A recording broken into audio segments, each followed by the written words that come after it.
이 시간 다 함께 자리에서 일어나셔서 함께 묵상 기도하심으로 오순절로 18번째 주일 일부 예배를 하나님 앞에 드리시겠습니다. 함께 기도하시겠습니다.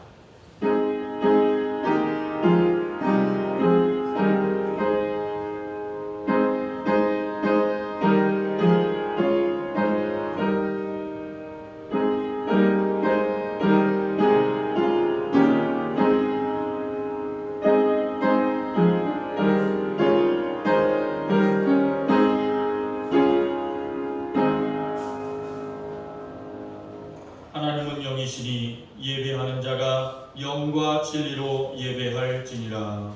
아멘. 만물을 창조하시고 우리 인생들에게 생명을 주신 하나님 아버지, 감사와 찬송과 영광을 올려드립니다. 오늘 거룩한 주일에 하나님의 자녀된 성도들이 사랑의 마음을 담아 예배하오니 기쁘게 받아 주옵소서. 회개하는 심령에는 평안을 주시고 연약한 심령은 강하고 담대한 용기를 주옵소서. 오늘 주시는 말씀을 통해 낙심한 자에게는 위로가 넘치게 하시고 고난과 슬픔을 당한 자에게는 세상을 이길 수 있는 굳건한 믿음을 더하여 주옵소서. 질병으로 어려움을 당하는 자에게는 성령으로 충만케 하사 치유와 회복의 은혜를 베풀어 주시고 다시금 새 생명을 얻고 하나님의 영광을 위해 살아가는 복된 인생 되게 하여 주옵소서. 예수님의 이름으로 기원하옵나이다. 아멘. 사도신경으로 우리의 신앙을 고백합니다. 나는 전능하신 아버지 하나님 천지의 창조주를 믿습니다. 나는 그의 유일하신 아들 우리 주 예수 그리스도를 믿습니다. 그는 성령으로 잉태되어 동정녀 마리아에서 나시고 본디오 빌라도에게 고난을 받아 십자가에 못 박혀 죽으시고 장사를 지 사흘 만에 죽은 자 가운데서 다시 살아나셨으며 하늘에 오르시어 전능하신 아버지 하나님 우편에 앉아 계시다가 거기로부터 살아있는 자와 죽은 자를 심판하러 오십니다. 나는 성령을 믿으며 거룩한 공교회와 성도의 교제와 죄를 용서하는 것과 몸의 부활과 영생을 믿습니다. 아멘. 찬송 8장 1절 함께 찬양드리겠습니다.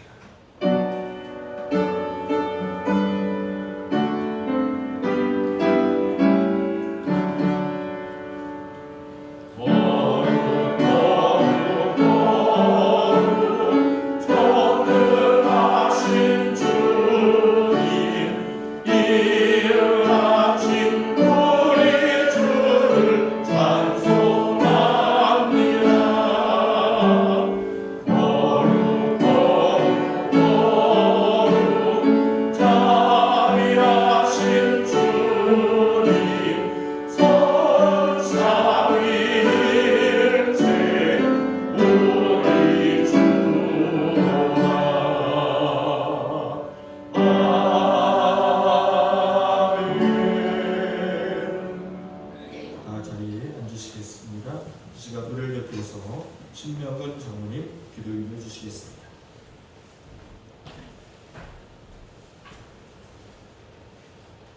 사랑과 은혜가 풍성하시고 존귀 영광 받으시기에 합당하신 선능하신 아버지 하나님께 감사와 찬양과 영광을 올려드리옵나이다. 저희들과 항상 함께하여 주시고 코로나19로부터 지켜주시고 또 추석 명절도 잘 보내게 하여 주시고 오늘 복주심에 약속하신 거룩한 주일 예배드릴 수 있도록 인도하시니 감사를 드리옵나이다.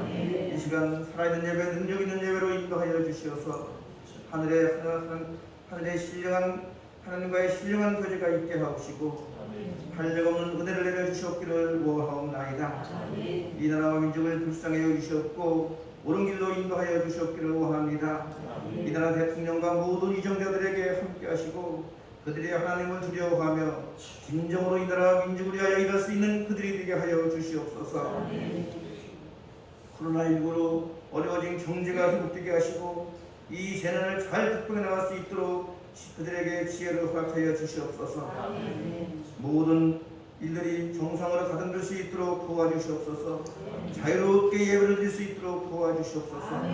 마스크 쓰지 않고 인원이 정해지지 않고 정말로 교회다운 교회 자유롭게 예배를 드리며 하나님께 영광을 드리는 예배를 드릴 수 있도록 도와주셨기를 원합니다.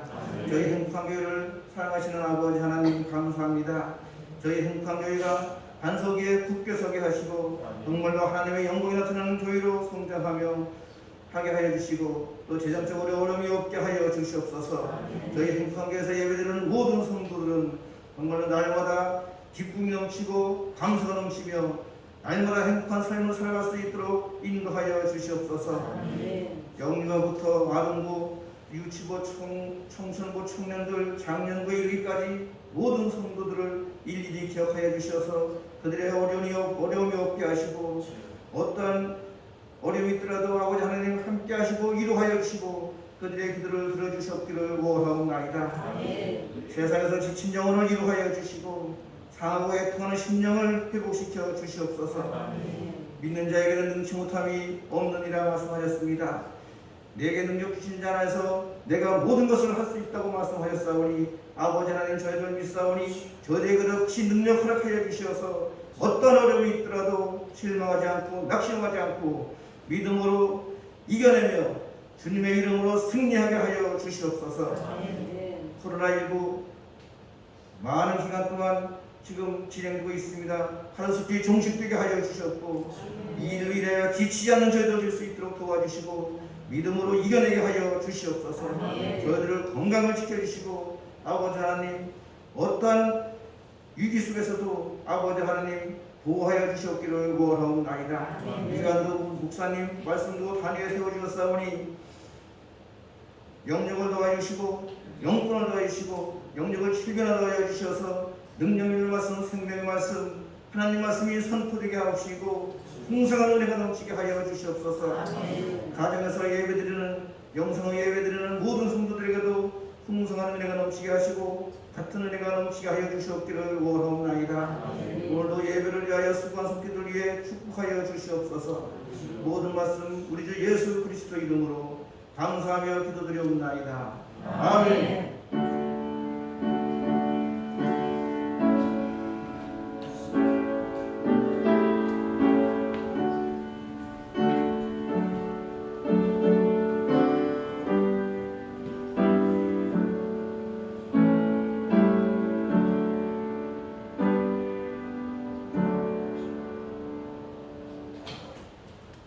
감사합니다. 이 시간에는 우리 교회 소식을 전해드리도록 하겠습니다. 오늘 1부 예배 참석하실 성도님들 진심으로 환영합니다. 서로 함께 인사하겠습니다. 건강한 모습으로 뵈니까 참 좋습니다. 건강한 모습 보니까 너무너무 반갑습니다. 항상 건강한 모습으로 우리 주님 앞에서 함께 신앙생활 열심히 해나가는 우리 모두가 되기를 소원합니다. 주님께서 날마다 우리 베풀으신 은혜가 얼마나 큰지 알 수가 없습니다. 매일매일 하루하루의 삶이 그런 것 같아요. 눈 뜨고 하루를 살아가면 그 하루의 삶을 하나님께서 우리에게 주신 것이 얼마나 감사한지. 만약에 눈을 안 떴으면 어떡할 뻔했어요. 그죠? 눈을 못 떴으면 어떡할 뻔했어요. 금방 오늘 아침에 갑자기 연락을 받았는데 같은 시찰에 있는 박진국 목사님이라고 천안 산영교회 박진국 목사님 모친이 돌아가셨다고 연락을 받았어요. 그래서 하루하루 살아가는 게 참 하나님 앞에 감사가 아닌 게 없구나. 언제 하나님께서 불러가실지 모르는데 그래도 하루하루 살아가게 하시는 것이 얼마나 감사하죠. 질병이 문제가 아니에요. 코로나19가 문제가 아니에요. 진짜 하나님께서 우리에게 생명 주시는 날까지 우리에게 호흡 주시는 날까지 최선을 다해서 믿음 안에서 승리하는 여러분들 되시기를 주님의 이름으로 축원합니다. 교회 소식 주보에 기록되어 있는 것처럼 우리 계속해서 기도하는 데 힘써 주시기 바라겠고요. 이 장로님 기도하시는 특별히 나라 민족을 위해서 어디로 가는지 지금 알 수가 없는 그런 상황 가운데 빠져 있는 정말 중심을 잡고 바른 길로 정의로운 길로 생명의 길로 걸어갈 수 있는 이 나라 민족이 될 수 있도록 위정대로 대통령을 비롯해서 모든 위정대로 경제인들, 법조계 모든 사람들 다 그들의 중심을 잡을 수 있도록 함께 기도해 주시면 감사하겠습니다. 그리고 한국교회가 정말 이 위기 상황 가운데 중심을 잡고 이 나라 민족을 이끌어갈 수 있는 교회가 될 수 있도록 특별히 그 중심에 우리 그리스도인들이 정말 무릎 꿇는 그리스도, 기도하는 그리스도인들이 될 수 있도록 함께 기도해 주시고, 우리 행복한 교회 성도들이 정말 그 중심에서 기도의 용사들로 함께 살아갔으면 좋겠습니다. 이 시간에는 하나님 앞에 예물을 드리는 시간입니다. 찬송가 50장 1절을 찬양 드리면서 함께 봉헌하시겠습니다.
온 천지만물을 창조하시고 우리에게 생명을 허락하여 주신 아버지 하나님, 감사와 찬송과 영광을 돌려드립니다. 하나님의 도우심이 아니고서는 오늘도 이 시간 이 자리에 올 수 없었음을 고백합니다. 하나님의 은혜가 아니고서는 하루의 삶을 살아갈 수 없음을 다시 한번 고백하며 하나님 앞에 감사와 영광을 올려드립니다.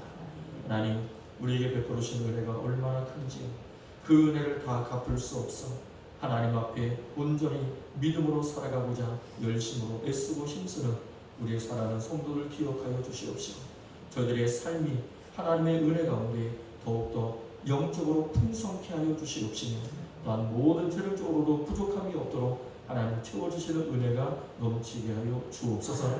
특별히 하나님 앞에 귀한 예물을 가지고 나와 드렸습니다.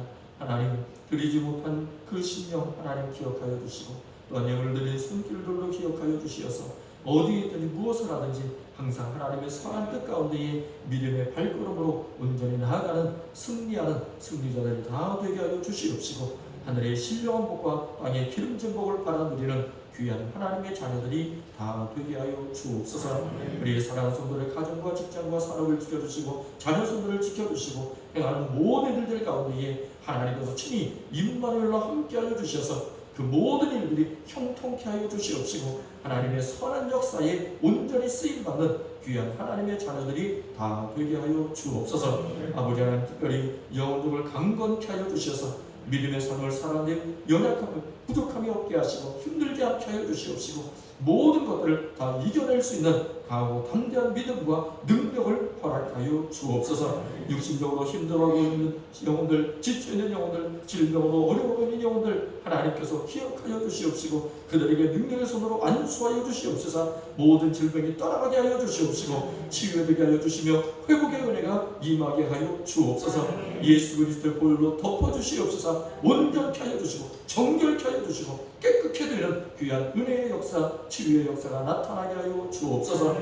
물질적으로 힘들어하고 있는 성도들 있습니다. 하나님께서 기억하여 주시고 도울 자를 붙여주시고 피할 길을 열어주시옵소서. 모든 문제들이 해결되는 역사 나타나게 하시고 형통케 이루어지는 귀한 은혜가 임하게 하여 주옵소서. 기도의 제목들이 있습니다. 자녀들을 위하여, 직장을 위하여, 가정을 위하여, 또한 모든 일들을 위하여 아버지 하나님, 기도하는 우리 사랑하는 성도를 기억하여 주시옵시고 그 기도의 제목들이 다 응답받게 하여 주시옵시며 하나님 앞에 그 응답받음으로 기뻐하며 감사함으로 하나님께 영광을 올리며 살아가는 귀한 하나님의 자녀들 되게 하여 주옵소서. 우리 행복한 교회 성도를 자녀 손손대대로 믿음의 가정을 이루어나가게 하시고 믿음의 대를 이어가게 하여 주시어서 하나님 앞에 형통의 복을 받아들이며 많은 사람들 앞에 하나님의 살아계심을 나타나고 증거하는 증인들의 삶을 살게 하여 주옵소서. 모든 영광 하나님께 올려드리며 예수님의 이름으로 축복하며 기도하옵나이다. 아멘.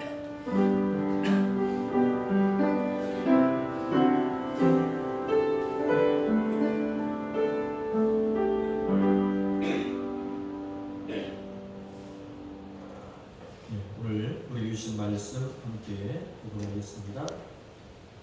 오늘 말씀은 신약 성경 319쪽 빌립보서 2장 1절부터 12절까지 말씀입니다.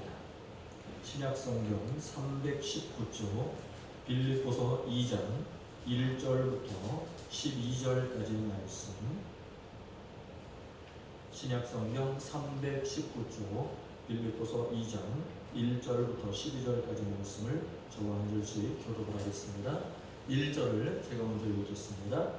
그러므로 그리스도 안에 무슨 권면이나 사랑의 무슨 위로나 성령의 무슨 교제나 긍휼이나 자비가 있거든 마음을 같이하여 같은 사랑을 가지고 뜻을 합하며 한 마음을 품어 아무 일이든지 다툼이나 허영으로 하지 말고 오직 겸손한 마음으로 각각 자기보다 남을 낮게 여기고 각각 자기 일을 돌볼 뿐더러 또한 각각 다른 사람의 일을 돌보아 나의 기쁨을 충만하게 하라.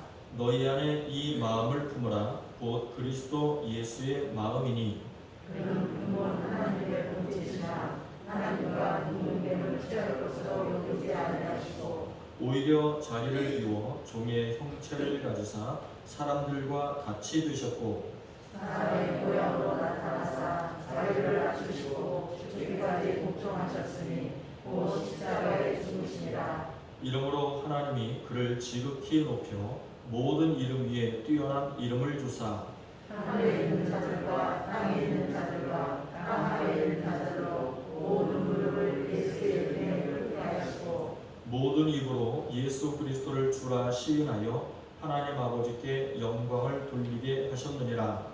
그러므로 나의 사랑하는 자들아 너희가 나 있을 때뿐 아니라 더욱 지금 나 없을 때에도 항상 복종하여 두렵고 떨림으로 너희 구원을 이루라. 아멘. 오늘 설교 제목을 함께 같이 읽어보겠습니다. 딱 두 단어입니다. 뭐죠? 겸손. 겸손이라고 하는 제목으로 말씀을 함께 나누고자 합니다. 오늘 우리가 읽은 빌립보서는 사도 바울이 빌립보 교회 성도들에게 보낸 편지입니다. 그러니까 서신이라고 보통 이야기를 해요. 서신이 이제 편지라고 하는 뜻이죠. 빌립보서를 보면 이 바울과 빌립보 교회 성도들의 관계가 얼마나 끈끈하고 얼마나 사랑이 넘치는 관계였는가 하는 것을 알 수가 있어요. 이 빌립보서 전체를 나중에 한번 다 읽어보세요. 그들은 서로의 안위를 염려하고 걱정하고 끊임없이 중보기도를 해주는 동역자의 관계였습니다. 동역자. 서로 함께 연합한다는 거죠. 동역하는 관계. 그런 빌립보 교회를 향해 오늘 바울은 특별히 두 가지를 강조를 하고 있어요. 두 가지를 강조하는데 그 두 가지가 뭐냐면 첫 번째는 서로 하나가 되는 거예요. 그러니까 서로 하나가 돼요. 뭐 그들이 그 당시에 하나가 안 돼서 그렇게 하는 것이 아니라 더 강조를 하는 거죠. 너희들이 지금도 잘하고 있지만 더 하나가 되도록 더 힘써라. 하나가 되도록 힘써라. 그것이 첫 번째였고 두 번째는 겸손하라는 겁니다. 겸손하라는 겁니다.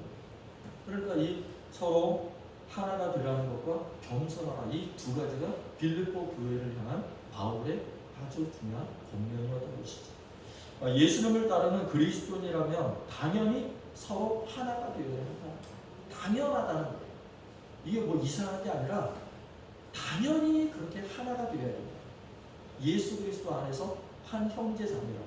그리고 당연히 겸손한 삶을 살아야 된다는 거죠. 예수님을 믿는다면 예수님을 따른다면 당연히 하나가 되어야 되고 당연히 겸손해야 된다라고 하는 것이 바울의 권면이었던 것이죠.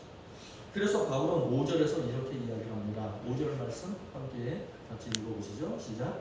너희 안에 이 마음을 품으라. 곧 그리스도 예수의 마음이니. 아멘. 자, 너희 안에 이 마음을 품으라는 거예요. 근데 이 마음이 무슨 마음이냐? 그리스도 예수의 마음이라는 거죠. 그러니까 너희 안에 그리스도 예수님의 마음을 품으라 이렇게 이제 말을 하고 있는 거예요. 여러분 예수님의 마음을 품으라는 건 무슨 뜻일까? 무슨 뜻일까요? 예수님의 마음을 품는다. 우리가 잘 아는 대로 예수님은 누구셨습니까? 예수님은 하나님의 아들이셨어요. 즉 다시 말하면 예수님이 하나님이시라. 예수님이 하나님이셨어요. 하나님과 예수님은 둘이 아니라 하나시죠. 하나.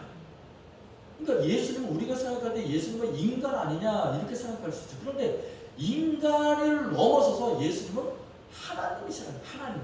천지만물을 창조하신 하나님의 하나님. 그래서 요한복음 1장에 보면 말씀이 육신이 되어 우리 가운데 거하시네라고 했어요. 말씀이 육신이 되어 이 땅에 오셨다는 거죠. 그분이 누구셨다? 예수님이셨다. 저 예수님은 하나님이셨지만 인간을 구원하시기 위해서 하나님의 자리를 내려놓고 하나님의 영광의 자리를 버리시고 인간의 몸으로 이 땅에 내려오신 분이 바로 예수님이라. 그만큼 예수님은 겸손하신 분이라. 비유하자면 사람이 돼지가 되었다. 그렇게 비유할 수 있는 거예요. 여러분 돼지가 되고 싶으세요? 또는 개나 고양이가 되고 싶으세요? 우리는 사람이에요. 사람이 동물이 된다는 것은 이거는 상당히 안 좋은 일이에요. 그렇죠. 그런데 하나님이 인간이 되셨다. 이것도 똑같다. 비유하자면 하나님이 인간의 몸으로 이 땅에 오셨다는 것은 있을 수가 없는 일이에요.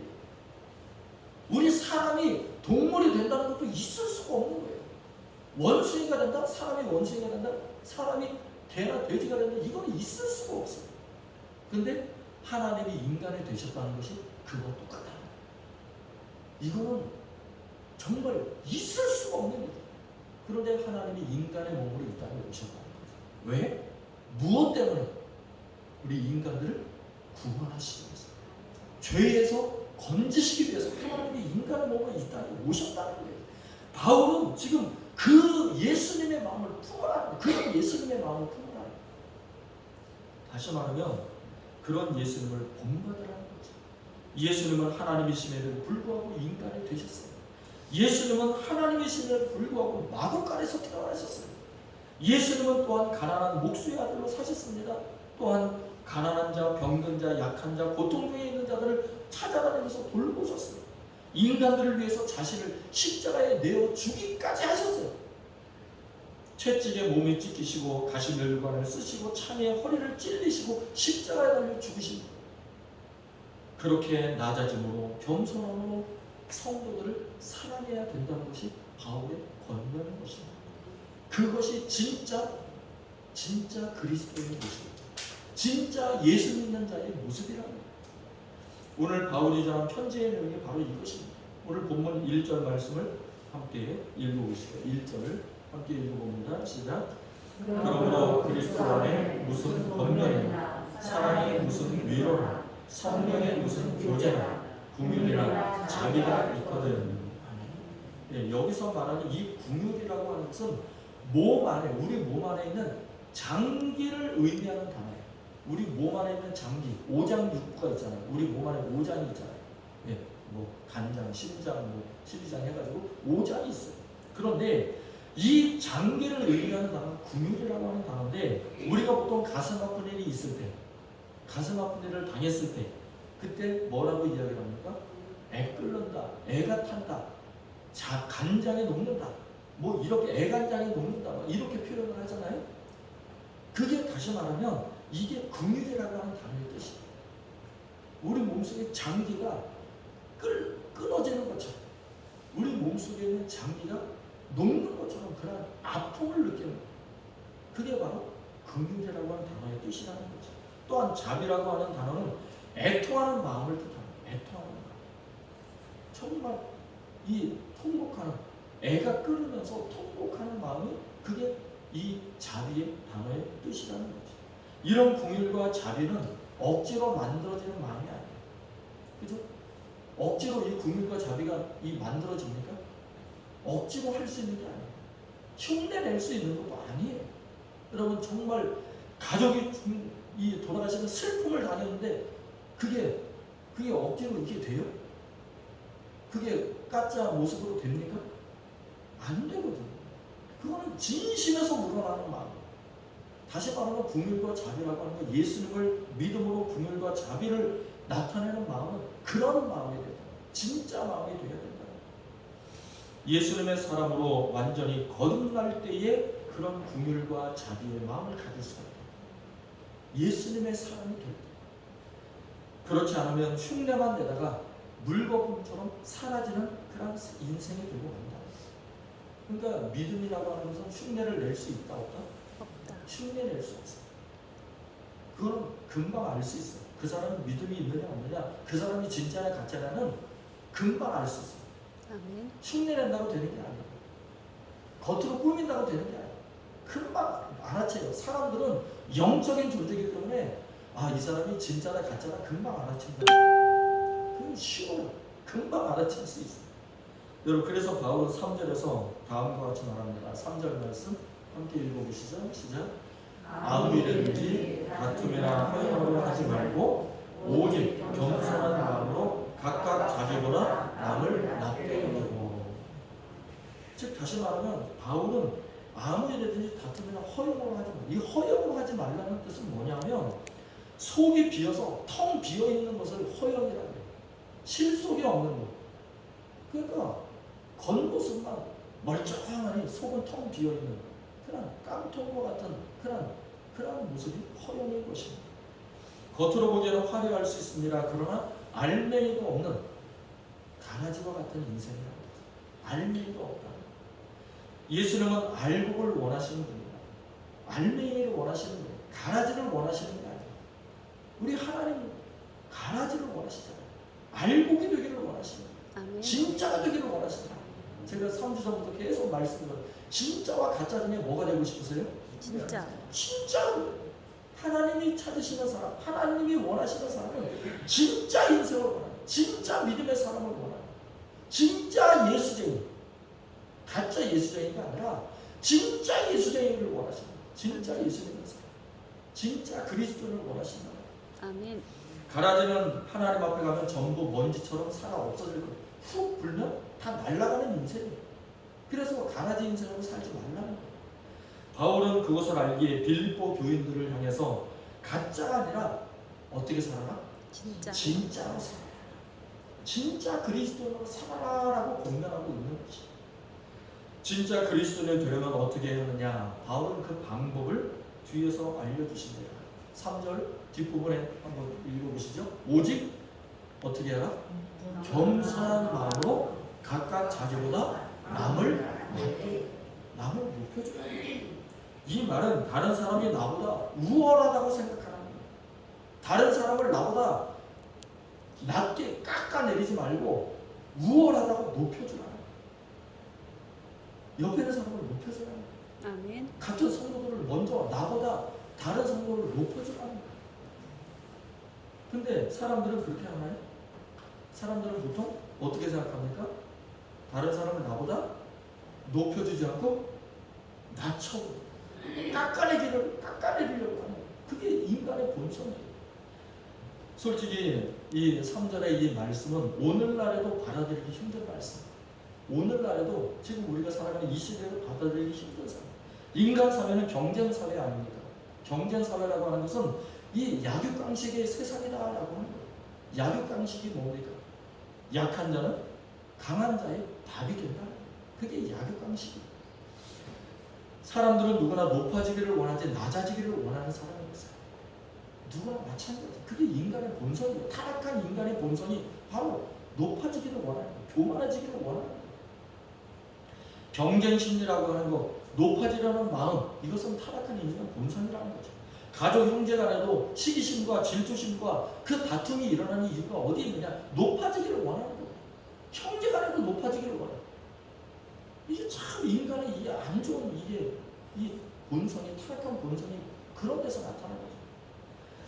2000년 전 바울이 살던 시대는요, 오늘날과 전혀 다른 시대였어요.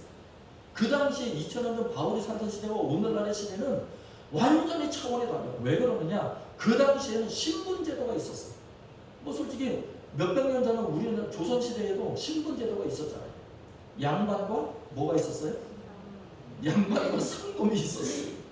우리가 솔직히 말하기 좀 그렇지만 양반과 상놈이 있었던 시대예요. 다시 말하면 양반이 있고 하인이 종이 있었던 시대라는 거예요. 여러분, 그 당시에 그 당시에 이 종 하인들은 사람 취급을 받았습니까? 사람 취급을 받았다고요? 못 받았어요. 사람 취급을 못 받았어요. 물건이나 짐승 취급을 받았던 시대예요. 그게 바울이 살던 시대나 몇백 년 전 우리나라 조선 시대가 마찬가지였어요. 마찬가지예요. 사람 취급을 못 받았었어요.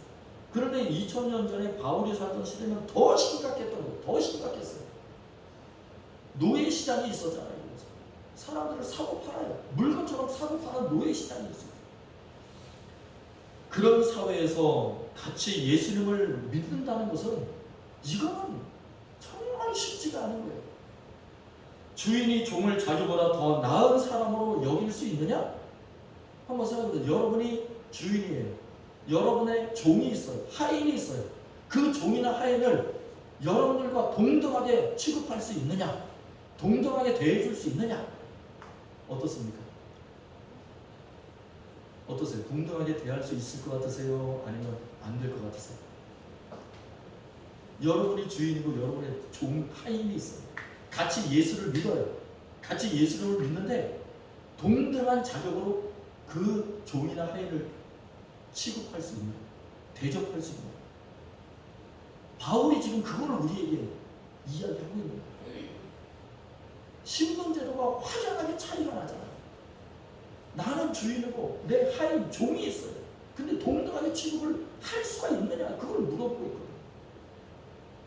여러분, 바울은 그것이 불가능한 일이 아니라고 이야기합니다. 가능하다는 거예요. 누구를 믿으면? 하나님을 믿고 예수님을 믿으면 가능하다는 거예요. 신분제도를 뛰어넘을 수 있다는 거예요. 초월할 수 있다고 지금 바울은 빌립보 교인들한테 그 얘기를 하고 있는 거예요. 다시 말하면 그 당시에 빌립보 교회에는 주인도 있었고 지위가 높은 사람도 있었고 종이나 하인들도 있었다는 거예요. 그렇게 신앙생활을 같이 하고 있었다는 거죠.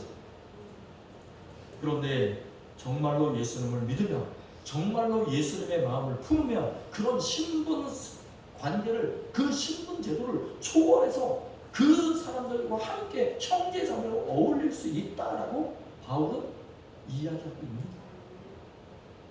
그게 진짜 믿음이라는 거예요. 진짜 예수 믿는 그런 모습이라는 거예요.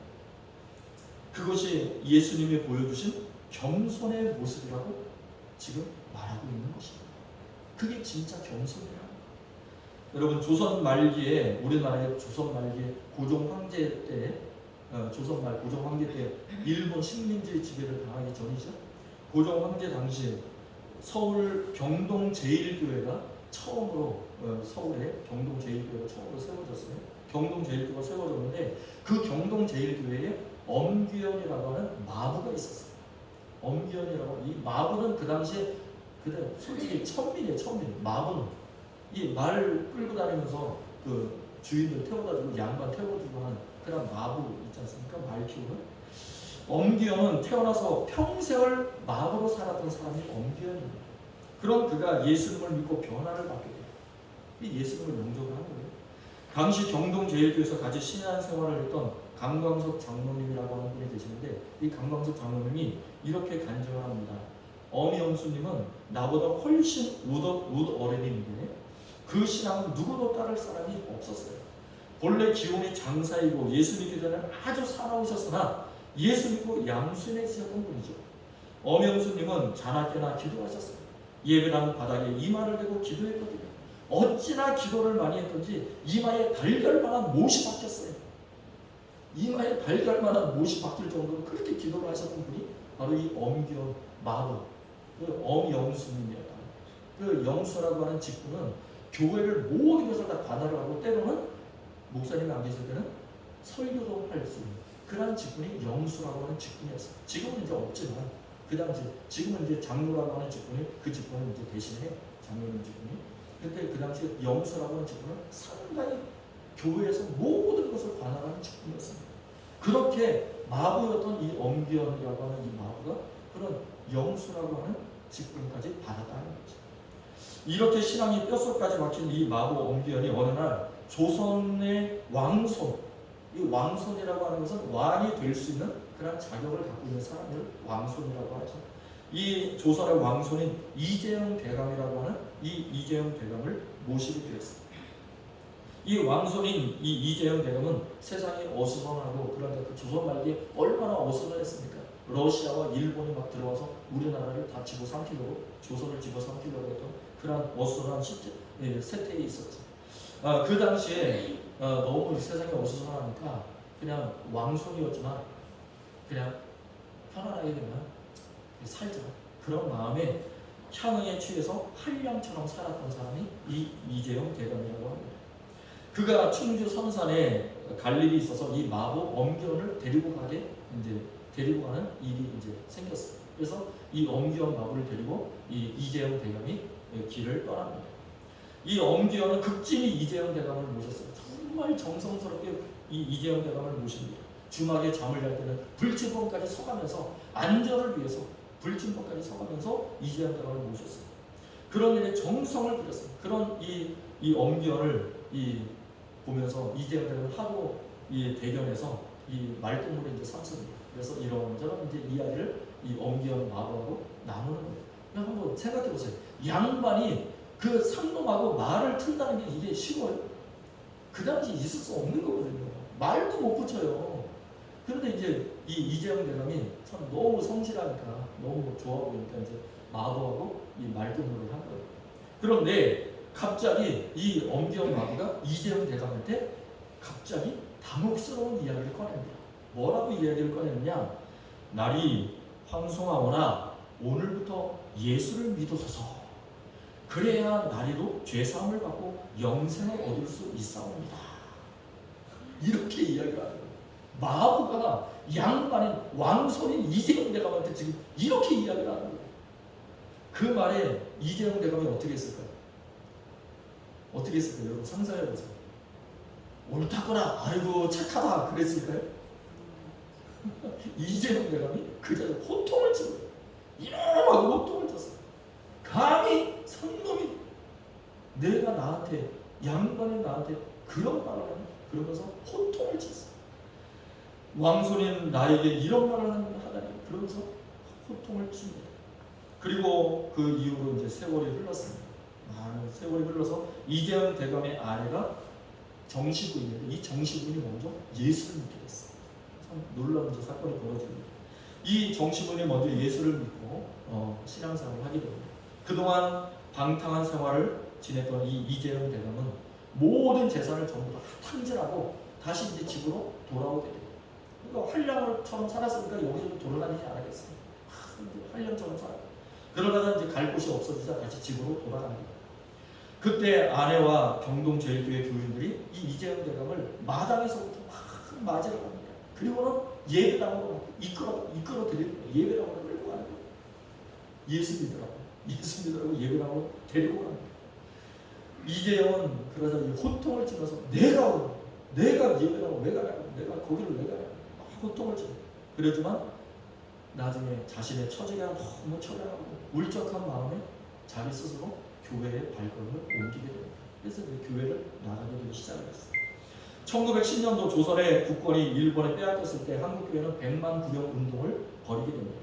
이 백만구령 운동에 이제 힘을 쓰게 되죠. 이 무렵 승동교회에서 부흥집회가 열려요. 승동교회라고 하는 곳에서 부흥집회가 열리는데 거기에 이재용 대감이 참석을 하게 됩니다. 이제 가족들하고 같이 참석을 하는데 거기에 누가 있었느냐? 그 부흥집회에 마부인 엄기원이 그 자리에 딱 있는 거예요. 그 승동교회 그 부흥집회. 꿇어앉아 기도하고 있는 이 마부 엄기원을 만난 이 이재용 대감이 너무 반가운 마음에 이 엄기원 마부에게 다가가서는 끌어안으면서 손을 잡으면서 이렇게 이야기를 합니다. 형님, 이렇게 만나니 반갑습니다. 반갑고요. 나에게 전도하던 엄가가 아니시오. 그러면서 이 이재용 대감이 마부 엄기원을 확 붙잡고 끌어안고 손을 잡는 거예요. 그러자 이 당황한 엄기원 마부가 이렇게 이야기를 합니다. 아니 나리 저를 형님이라 부르다니 황송하옵니다. 그런데 나리께서도 예수를 믿으십니까? 할렐루야 그러면서 너무너무 좋아했다. 여러분 생각해 보세요. 이 왕손인 이재용 대감과 마부가 그렇게 형님 아우 하면서 이렇게 부를 수 있다니 이게 말이 되냐? 말이 안 되잖아요. 이 두 사람 엄기현 마부와 왕손 이재영 대감의 이야기가 순식간에 모든 외로 다 퍼져나가요. 그리고 신분제도를 뛰어넘은 기적 같은 일이라고 모든 교인들이 함께 기뻐하고 즐거워하고 모두가 하나님께 영광을 올렸다고 합니다. 여러분, 예수 믿으면 어떻게 돼요? 이렇게 변화가 돼요. 예수 믿으면 신분제도 그게 소용이 없는 거예요. 예수 믿으면 양만 상노 그게 필요가 없어요. 예수 안에서 한 형제자매가 되는 거예요. 여러분, 예수님을 믿으면 신분이나 직분이나 지위를 초월할 수 있어요. 초월할 수 있어요. 예수 믿고서도 교회 와서도 내가 누구네 이거는 다 모자란 사람들이 하는 거예요. 다 못난 사람들이 하는 거예요. 교회에서는 다 어떻다고요? 다 한 형제 자매. 아멘. 다 예수 안에서 한 형제 자매예요. 잘나고 못나고가 없어요. 그거를 주장하는 사람들은 다 못난 사람들, 모자란 사람들. 여러분, 우리가 예수 안에서 형제 자매가 된다는 것은 예수님을 따른다는 증거, 예수님을 믿는다는 증거예요. 아멘. 예수님을 온전히 주인으로 섬긴다는 증거예요. 아멘. 그래서 빌립보 교인들에게 예수님의 마음을 품으라고 사도 바울이 권면하고 있는 것입니다. 우리 5절 말씀을 다시 한번 읽어볼까요? 함께 읽어봅니다. 시작. 너희 안에 이 마음을 품으라. 곧 그리스도 예수의 마음. 아멘. 여러분, 우리가 품어야 될 것은 다른 마음이 아니라 예수님의 마음을 품으면 모든 게 해결돼요. 예수님의 마음을 품으면 모든 게 풀려요. 예수님의 마음을 품어야 돼요. 바울에게는 확신이 있었습니다. 무슨 확신이냐? 예수님의 마음을 품으면 겸손해져요. 예수님의 마음을 품으면 신분제도로 초월할 수 있다는 그런 확신과 믿음이 있었던 거예요. 그게 바울의 믿음이었어요. 그런 믿음을 가지게 된 이유가 어디에 있느냐? 6절부터 8절에 나와 있습니다. 6절부터 8절 말씀을 함께 같이 읽어보시죠. 6절부터 8절입니다. 시작. 그런 근본 하나님의 본체시나 하나님과 공동됨을 취할 것으로 여기지 아니하시고 오히려 자기를 비워 종의 형체를 가지사 사람들과 같이 되셨고 사람의 모양으로 나타나사 자기를 낮추시고 죽기까지 복종하셨으니 곧 십자가에 죽으심이라. 예수님이 이러셨다는 거예요. 예수님이 이런 분이라는 거예요. 그 당시 종의 신분은 물건이나 짐승 취급을 받던 때 아닙니까? 그런 종으로 오신 분이 예수님이라는 거예요. 또한 예수님은 그저 흉내만 내신 분이 아니라 흉내 내신 분이 아니라 예수님은 진짜로 종으로 사셨던 분이 예수님이에요. 예수님은 하나님의 아들이셨지만 그런 하나님의 아들이신 예수님이 종이 되신 것은 누가 강제로 시킨 게 아니에요. 예수님 스스로 종의 신분으로 낮아지신 거죠. 그렇게 자신을 낮추실 뿐 아니라 하나님 아버지 말씀에 순종하셔서 십자가에 달려 죽기까지 하신 분이 예수님입니다. 왜 예수님은 스스로 하늘의 왕의 자리를 버리시고 인간 세상에 태어나셨습니까? 왜 이 땅에 가장 하찮은 종의 모습으로 이 땅에 오셨습니까? 왜 죄 없으신 예수님이 중죄인들을 처벌하는 그런 십자가형에 달려서 죽으셔야만 했습니까? 그 이유는 다른 데죠. 우리들을 살리시기 위해서, 우리를 구원하시기 위해서, 죄인인 우리를 구원하시기 위해 모든 인류를 죄에서 구원하시기 위해서 예수님이 그런 형벌을 당하셨다는 거죠. 인종, 신분, 직분, 성별, 빈부귀천을 따지지도 않고 묻지도 않고 오직 하나님의 아들이신 예수님을 믿기만 하면 모든 죄 씻음을 받고 하나님의 자녀가 되는 은혜를 베풀어 주시기 위해서 예수님이 오셨다는 거죠. 이것이 바로 예수님이 보여주신 겸손이라는 거예요. 예수님이 보여주신 겸손. 그러므로 누구든지 하나님의 자녀가 되려면 예수님을 본받아야 합니다. 예수님을 따라야 합니다. 예수님처럼 겸손해져야 합니다. 그게 우리 믿음의 진짜 그리스도의 모습이에요. 그래서 바울은 마지막으로 빌립보 성도들을 향해서 12절에 이렇게 당부를 합니다. 12절 말씀 함께 읽어보시죠. 시작. 그러므로 나의 사랑하는 자들아 너희가 나 있을 때뿐 아니라 더욱 지금 나 없을 때에도 항상 복종하여 두렵고 떨림으로 너희의 구원을 이루라. 사랑하는 성도 여러분, 우리가 복종할 분은 다른 사람, 예수님. 우리가 복종할 분은 예수님밖에 없어요. 예수님의 말씀밖에 없어요. 우리가 예수님에 복종할 때 우리는 온전한 구원을 이룰 수 있다고 말씀합니다. 온전한 구원을 이룰 수 있다. 그러나 예수님의 말씀에 복종하는 것이 쉬운 일이요? 쉬운 일이 아니에요. 그죠? 쉬운 일이 아니에요. 예수님의 말씀대로 산다는 것이 쉬운 게 아니에요. 때로는 내가 예수님만 안 믿었으면, 내가 예수님만 아니면 안 참을 텐데 하는 그런 마음을 가질 때도 있어요. 때로는 내가 예수님만 안 믿었으면 내가 아무데나 가만두지 않을 텐데 그런 마음을 가질 때도 있어요. 내가 하고 싶은 대로 다 하고 내 마음대로 편하게 살았을 텐데 그런 생각이 수도 없이 들을 때가 있어요. 신앙생활을 하면서도 그럴 때가 있다. 그래서 바울은 12절에서 뭐라고 이야기하냐면 특별히 두렵고 떨림으로 너희 구원을 이루라. 한번 다시 따라해볼까요? 두렵고 떨림으로 너희 구원을 이루라.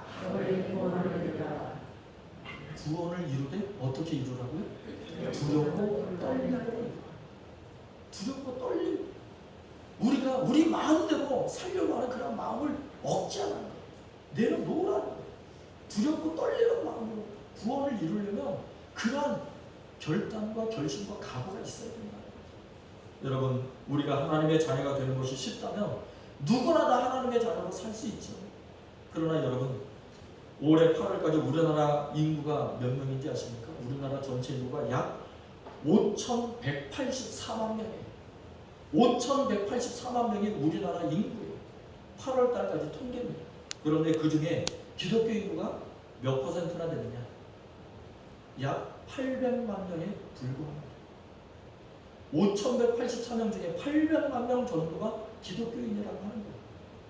그런데 그 중에서도 진짜 그리스도인, 진짜 예수 믿는 사람, 진짜 구원받은 사람이 얼마나 되는지는 아무도 몰라요. 아무도 알 수 없어요. 그만큼 예수님을 믿고 구원받는 길이 쉽지만은 않다는 거지. 어렵다는 거예요. 그러면 어떻게 해야 하나님의 온전한 자녀가 될 수 있습니까? 바울의 권면처럼 두렵고 떨리는 마음으로 예수님을 따라가야 합니다. 예수님을 본받아야 합니다. 예수님의 말씀에 순종해야 합니다. 그럴 때 우리는 자연스럽게 하나님의 자녀로 변화될 줄로 믿습니다. 아멘. 우리 함께 저를 따라 선포해 보실까요? 예수님의 말씀대로 살겠습니다. 예수님의 말씀대로 살겠습니다. 예수님을 본받아 살겠습니다. 예수님을 본받아 살겠습니다. 예수님을 모시고 살겠습니다. 예수님을 모시고 살겠습니다. 할렐루야. 아멘. 이게 진짜 겸손의 모습이에요. 함께 기도하겠습니다. 하나님, 오늘 말씀을 통해 예수님을 본받아 겸손의 삶을 살아가기로 소원합니다. 결단합니다. 결심합니다. 주님, 우리가 두렵고 떨림으로 우리의 온전한 구원을 이루기 위하여 예수님을 따라가지 않고서는 그 구원을 이룰 수 없다는 사실을 깨달았사오니 오직 예수님만을 주인으로 삼아 예수님의 말씀에 순종하며 예수님의 뜻대로 예수님이 인도하시는 대로 예수님을 본받아 살아가는 겸손한 성도들이 다 되게 하여 주옵소서. 그리하여 온전한 구원을 이루게 하시고 하나님의 나라를 유업으로 받는 우리 행복한 교회 모든 성도들, 모든 자손들이 다 되게 하여 주옵소서. 예수님의 이름으로 기도하옵나이다. 아멘.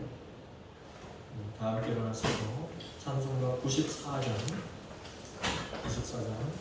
1절을 함께 찬양드리겠습니다.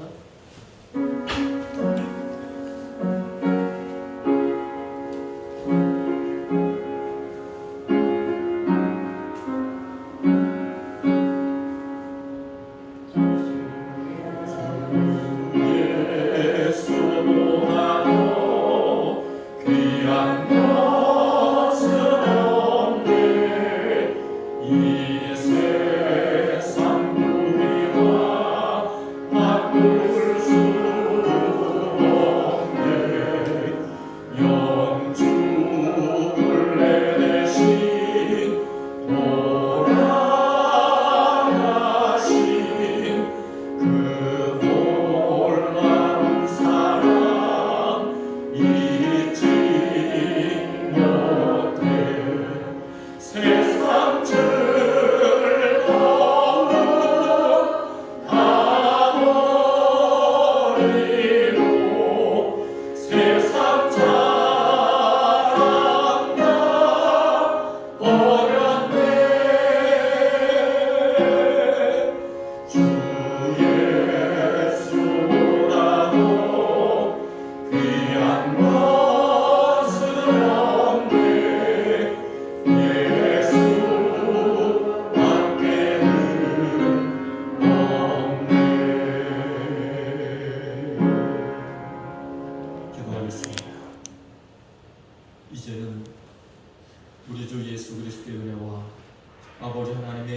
무한하신 사랑하심과 성령님의 감화감은 충만 역사하심, 예수를 본받아 겸손한 삶을 살아가기로 결단하고 결심하는 우리 사랑하는 모든 행복한 교회 성도들 머리머리 위로 저들의 가정과 산업과 자자 손손이 이제부터 영원토록 함께하여 주시기를 간절히 축원하옵나이다.